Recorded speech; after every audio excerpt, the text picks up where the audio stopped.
The টুন বক্সে তোমাদের স্বাগতম।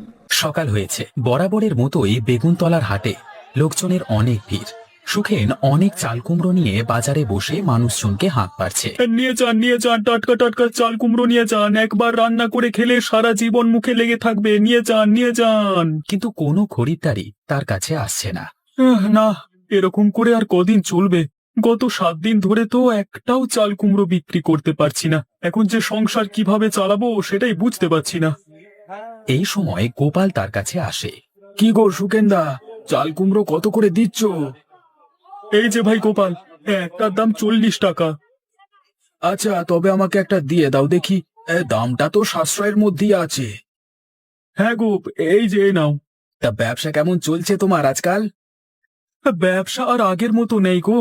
আগে যে চাল কুমড়োর দাম 80 টাকা ছিল, এখন সেটার দাম প্রায় অর্ধেক হয়ে গেছে। তাতেও চাল কুমড়ো বিক্রি নেই। দেখো না, এখন আমার প্রায় সব চাল কুমড়োই পড়ে আছে। সে তো দেখতেই পাচ্ছি দাদা, কিন্তু হঠাৎ বাজারে এই অবস্থা হলো কেন? এক সময় চাল কুমড়োর অনেক চাহিদা দেখে প্রায় সব চাষিই তো চাল কুমড়ো চাষ করতে শুরু করে দেয়। ফলে এখন চাহিদার থেকে বেশি পরিমাণ চাল কুমড়ো এসে বাজারে ধস নেমে গেছে গো। সেই তো গো দাদা, তুমি অন্য কিছু চাষ করবার চেষ্টা করো, যার চাহিদা এখন বেশি। কিসের যে চাহিদা এখন বেশি বাজারে সেটাই তো বুঝতে পারছি না। যদি একবার বুঝতে পারি তাহলে। ঠিক আছে দাদা, তুমি বসো, আমি বাড়ি যাই। ওদিকে আবার গিন্নি আমি গেলে তারপর রান্না বান্না শুরু করবে। নগেনের মাটির বাড়িতে এখনো খড়ের চাল। নগেন তার ঘরে থাকা একটিমাত্র খাটের ওপর মাথা নামিয়ে বসে আছে। এই সময় তার মেয়ে পিঙ্কি সেখানে এলো। বাবা, ঘরে চাল সবজি কিছুই তো নেই। আজকে কি খাবার রান্না করব বলো দেখি। আমি বুঝতে পারছি রে মা, কিন্তু কি করব বল দেখি। বাজারের অবস্থা খুব একটা ভালো না। আর 1 সপ্তাহ হলো কাজ না করে শুধু বসে আছি। এখন কেউ কাজ যদি দেয়, তারপর হাতে টাকা পয়সা আসবে, তারপর গিয়ে বাজার করতে শুরু করব। কিন্তু বাবা, ততদিন কি আমরা উপোস করে থাকবো? কি আর করি রে মা, আমার যে আর কিছুই করবার নেই। যে কদিন বাজার করবার মতো টাকা পয়সা না আসছে, সে কদিন জল খেয়ে থাকা ছাড়া আর কোনো উপায় নেই। ঠিক আছে বাবা, আমি দেখছি কিছু ব্যবস্থা করতে পারি কিনা।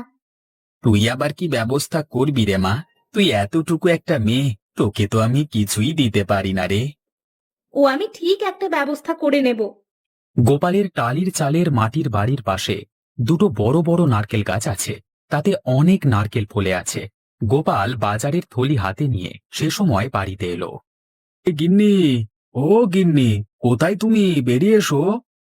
ও, তুমি বাজার করে চলে এসেছো? তা কিছু পেয়েছো বাজারে? হ্যাঁ গো গিন্নি, এই দেখো না, কম দামে তোমার জন্য চাল কুমড়ো এনেছি। আজকে জমিয়ে চাল কুমড়োর তরকারি করো দেখি। তাহলে তো খুব ভালো কথা। আজকে জমিয়ে চাল কুমড়োর তরকারি রান্না করছি। এখন এসো, জলখাবারটা খেয়ে নেবে এসো। ও হ্যাঁ, ভালো কথা, হরি কাকা তোমার সাথে একবার দেখা করতে এসেছিল। হরি কাকা এসেছিল? কিন্তু কেন? সেটা জানি না, আমাকে বললো যে তুমি এলে যেন একবার দেখা করো তার সাথে। ঠিক আছে, তুমি বরং আমাকে জলখাবারটা দিয়ে দাও। আমি খেয়ে দিয়ে একবার হরি কাকার সাথে দেখা করে আসি। এই বলে তারা ভেতরে ঢুকতে যাবে, এমন সময় সেখানে নগেনের মেয়ে পিঙ্কি এসে পৌঁছায়। কাকিমা, কি করছো তোমরা?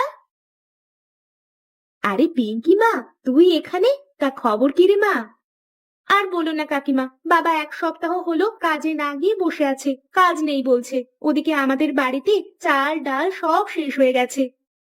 সে কি কথা, সকাল থেকে তুই কিচ্ছু খাসনি? না কাকা। এতটুকু একটা মেয়ে সকাল থেকে না খেয়ে আছিস? আয় আয়, তুই আমার এখানে খেয়ে যা। কিন্তু কাকা, আমি তোমাদের কাছে এলাম যদি আজকে কিছু চাল ডাল আমাকে ধার দিতে। ধুর খেপি, খুব পাকা পাকা কথা হয়েছে না তো? অতটুকু মেয়ে চাল ডাল নাকি ধার নেবে? তুই আমার এখানে খেয়ে যা। কিন্তু কাকি, আমার বাবা যে না খেয়ে বসে আছে। নগেন দাদার জন্য আমি তোর হাত দিয়ে খাবার পাঠিয়ে দেব। তুই এখন আমাদের সাথে জলখাবারটা খাবি আয়। হ্যাঁ হ্যাঁ, আয় পিঙ্কি মা, আমাকে আবার এক্ষুনি খেয়ে দিয়ে বেরোতে হবে রে। ঠিক আছে, তোমরা বলছো যখন, চলো। বৃদ্ধ হরি তার খড়ের চালের মাটির বাড়িতেই থাকে। তার বাড়ির উঠানে 3-4টে বড় বড় নারকেল গাছ নারকেল শুদ্ধ দাঁড়িয়ে আছে। না, এ আমার কম্য নয়। এই নারকেলগুলো অনেক তেজি, তাই জন্য এক টানে আমি নামাতে পারছি না। গোপালকে তো আসতে বললাম, কিন্তু গোপাল যে কখন আসবে কে জানে। এমন সময় নগেন সেখানে এসে পৌঁছায়। হরি কাকা, কি করছো? এই যে রে বাপ, আমি গাছ থেকে নারকেল পারবার চেষ্টা করছি। তা তোর খবর কি বল, কাজকর্ম কেমন চলছে? কাজকর্মের অবস্থা খুব খারাপ কাকা, একদম ভালো যাচ্ছে না গো। গত 7 দিন থেকে ঘরে বসে আছি। বুঝতে পারছি। তা এখন কোথায় চলেছিস? আমার মেয়ে পিঙ্কি কি তোমার বাড়িতে এসেছে? সেই কখন বেরিয়েছে ঘর থেকে, দেখো না। কই না তো, পিঙ্কি তো আমার বাড়িতে আসেনি। তাহলে যে মেয়েটা গেল কোথায় কে জানে, সকাল থেকে খালি পেটে আছে। এদিকে ঘরে চাল ডাল কিছুই নেই, আমি যে কি করব এখন কিছুই মাথায় ঢুকছে না। এমন সময় গোপাল হরির সাথে দেখা করতে তার বাড়িতে গিয়ে পৌঁছায়। আরে নগেনদা যে, তুমি এখানে? এইমাত্র পিঙ্কি মা তোমার জন্য খাবার নিয়ে ঘরে গেল। ও, পিঙ্কি মা কি তোমাদের ঘরে ছিল? না, ঠিক ঘরে থাকেনি, সকাল থেকে না খেয়ে আছে শুনলাম, তাই আমার গিন্নি আর আমি তাকে ছাড়লাম না, একেবারে দুটো জল খাবার খাইয়ে তোমার জন্য কিছু খাবার দিয়ে তারপর ঘর পাঠালাম। তোমাকে অসংখ্য ধন্যবাদ ভাই। কাজকর্মের যে এমন বেহাল দশা, এখন মেয়েটাকে পর্যন্ত না খেয়ে থাকতে হয়। আচ্ছা, তোমরা থাকো, আমি বরং এখন আসছি। হ্যাঁ হরি কাকা, বলো, তুমি আমাকে খুঁজতে গিয়েছিলে শুনলাম। হ্যাঁ রে গোপাল, শোন, তোর গাছের নারকেলগুলো কেমন হয়েছে রে? মিথ্যে বলবো না হরি কাকা, নারকেল দেখে বেশ ভালোই লাগছে। এই সময় নারকেলগুলো পেরে বিক্রি করলে ভালো হতো। হ্যাঁ রে, সে কথা বলতেই আমি তোর ঘরে গিয়েছিলাম। আর শোন, আমার কাছে খবর এসেছে বাজারে নারকেলের চাহিদা খুব বেড়ে গেছে। এখন যদি আমরা আমাদের গাছের নারকেলগুলো বিক্রি করতে পারি তাহলে বেশ ভালো হবে, ভালো মুনাফা কামাতে পারবো। তাই নাকি? তাহলে তো এই সময়টা খুব ভালো সময়। হ্যাঁ রে, কিন্তু কোনো ব্যবসায়ীকে কি আমরা এ মুহূর্তে পাবো? ও নিয়ে তুমি কোনো চিন্তা করো না হরি কাকা, আমি ব্যবসায়ীদের সাথে কথা বলবো। বেশ বেশ, তুই তাহলে কথা বলে দেখ। যদি সবকিছু ঠিকঠাক থাকে তবে আমরা আমাদের গাছের নারকেলগুলো না হয় পেরে বিক্রির জন্য পাঠিয়ে দেব। আর রেখে পচিয়ে তো লাভ নেই, তাই না? তা তুমি ঠিকই বলেছ। আচ্ছা হরি কাকা, আমরা নগেনকে দিয়ে সমস্ত নারকেল পাড়াবো, হ্যাঁ, এবং বাজারে পাঠানোর ব্যবস্থা করব। তাতে নগেনদা তার ছোট্ট মেয়েটিকে নিয়ে না খেয়ে থাকবে না, তার কাজও হবে আর আমাদেরও মুনাফা হবে। সেটা তুই ঠিকই বলেছিস, এরকম ভাবে ব্যবসা করলে সকলেরই মঙ্গল। ঠিক আছে হরি কাকা, আমি তাহলে আগামীকালই ব্যবসায়ীদের সাথে কথা বলবো। এখন তবে চলি, কেমন? রাতের বেলায় গোপাল এবং তার স্ত্রী লতা খাবার খেতে বসেছে। এমন সময় লতা জিজ্ঞাসা করল, হ্যাঁ গো, হরি কাকা কি বললেন তুমি বললে না তো? হরি কাকা আর আমি মিলে আমাদের গাছের নারকেলগুলোকে বিক্রি করবার ব্যবস্থা করছি। সে কি, কেন হঠাৎ করে নারকেলগুলো এখনই বিক্রি করতে যাবে কেন? আরে গিন্নি, এখন বাজারে নারকেলের চাহিদা অনেক বেশি, দামটা অনেক। এখন যদি আমরা সঠিক সময় নারকেলগুলো বিক্রি করতে না পারি তবে ভবিষ্যতে আমরা মুনাফা কামাতে পারবো না, বুঝলে? কিন্তু অন্য কেউ যদি আবার নারকেল বিক্রি করতে চলে আসে? আরে নারকেল তো আর চাষের চাল কুমড়ো গাছ নয় যে দুদিন বাদ থেকেই ফল দিতে শুরু করবে। যাদের ঘরে নারকেল গাছ আছে তারা না হয় নারকেল বাজারে বিক্রি করতে পারবে। হ্যাঁ, এটা তুমি ঠিকই বলেছো। তাহলে কাল থেকে কি নারকেল বিক্রি করতে শুরু করবে? হ্যাঁ, আগামীকাল সকালে আমি সুখেনের সাথে কথা বলবো গিয়ে। ওরও চাল কুমড়োর ব্যবসাটা ভালো চলছে না।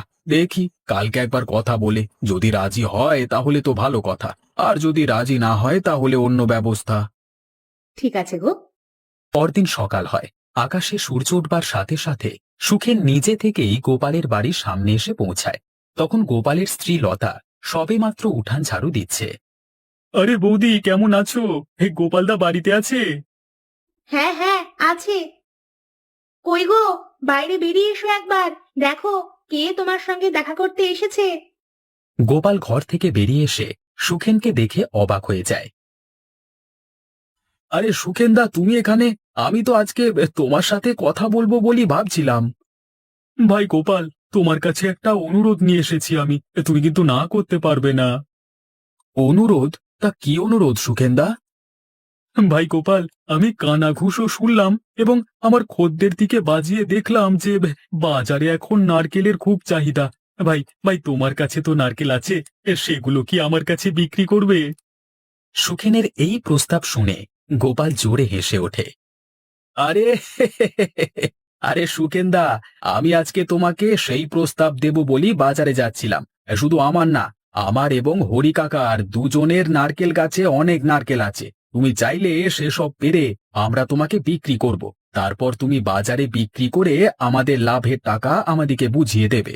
তাহলে তো খুব ভালো হয় গোপাল, তুমি তাহলে আজকেই কিছু নারকেল পারবার ব্যবস্থা করে দাও, আমি বাজারে গিয়ে বিক্রি করি, কেমন? হ্যাঁ ঠিক আছে, তবে চলো আমার সঙ্গে, নগেনদার বাড়িতে চলো। এরপর গোপাল সুখেনকে নিয়ে নগেনের ঘরে এসে পৌঁছায়। নগেনদা, কই গো, বাইরে এসো, তোমার সঙ্গে বিশেষ দরকার আছে। আরে গোপাল, তুমি এখানে? আরে বেশ, সুখেন নাকি? হ্যাঁ নগেনদা, শোনো, তোমার জন্য একটা কাজ আছে, তুমি কি করবে? হ্যাঁ গোপাল, তুমি যা বলবে সেই কাজই আমি করব। আমার এখন কাজের একটা খুব দরকার গো। নগেনদা, তোমাকে আমার গাছের কয়েকটা নারকেল আজকে পেরে দিতে হবে। এই সুখেনদা বিক্রি করতে নিয়ে যাবে, তুমি কি পারবে? চিন্তা নেই, তোমাকে আমি কাজের টাকা সাথে সাথেই দিয়ে দেব। হ্যাঁ, এখনই বললে এখনই আমি পেরে দেব। তাহলে চলো আমার বাড়ি। এরপর নগেন গোপালের বাড়িতে গিয়ে তাকে কিছু নারকেল পেরে দেয়। নাও সুখেন্দা, তুমি তাহলে আজকে বাজারে একটা নারকেল নিয়ে গিয়ে দেখো কেমন বিক্রি হয়। যদি আজকে ভালো বিক্রি হয় তবে কালকে আরো নারকেল পেরে নিয়ে যেও, কেমন? ঠিক আছে দাদা, আমি এক্ষুনি বাজারে নিয়ে যাচ্ছি। সুখেন সেই নারকেল নিয়ে বাজারে বিক্রি করতে বসে। নিয়ে যান, একদম তরতাজা নারকেল নিয়ে যান। এই মাত্র গাছ থেকে পেরে আনা নারকেল, গ্যারেন্টি দিচ্ছি এই নারকেল নিলে আপনারা ঠকবেন না। হাটে প্রথমবার নারকেল আসতে দেখে সুখেনের কাছে অনেক খরিদ্দার এসে জমা হয়। দেখতে দেখতেই সব কটা নারকেল বিক্রি হয়ে যায়। আরে বাহ, আমি তো ভাবতেই পারিনি এত তাড়াতাড়ি সব নারকেল বিক্রি হয়ে যাবে। আজকে লাভও অনেক টাকা হয়েছে। যাই, আমি বরং গোপালদার কাছে গিয়ে তার লাভের টাকা তাকে বুঝিয়ে দিয়ে আসি। এই সময় গোপাল এবং হরি হাঁটতে হাঁটতে সুখেনের কাছে এসে পৌঁছালো। কি সুখেনদা, সব নারকেল শেষ হয়ে গেল নাকি? হ্যাঁ গো গোপালদা, চোখের নিমেষেই সব নারকেল বিক্রি হয়ে গেল। বাহ, তাহলে তো এটা সুখবর। আমাদের এক্ষুনি তাহলে গাছের নারকেল সমস্ত পেরে নিয়ে বিক্রির ব্যবস্থা করতে হবে। না হরি কাকা, আমাদের প্রতিদিন অল্প অল্প করে নারকেল পেরে বাজারে বিক্রি করতে হবে, না হলে নারিকেলের চাহিদাটা কমে যাবে, বুঝলে? দাদা, এবার তুমি তোমার লাভের টাকাটা বুঝে নাও। সত্যি আমি অনেকদিন বাদ এরকম বিক্রি করলাম। হ্যাঁ হ্যাঁ, সে নিচ্ছি, কিন্তু কাল থেকে আমার এবং হরি কাকার দুজনের বাড়ি থেকেই নারকেল নিয়ে যেও, কেমন? আমরা নগেনদাকে দিয়ে নারকেল পাড়িয়ে রাখবো। ঠিক আছে গোপালদা, যত তাড়াতাড়ি হাটে নারকেল আনতে পারবো ততই আমাদের লাভ। এরপর থেকে তারা সকলে মিলে ব্যবসা করে পুনরায় ভালোভাবে বাঁচতে সাথে থাকার জন্য ধন্যবাদ। নতুন নতুন কার্টুন ভিডিও দেখার জন্য সাবস্ক্রাইব করো।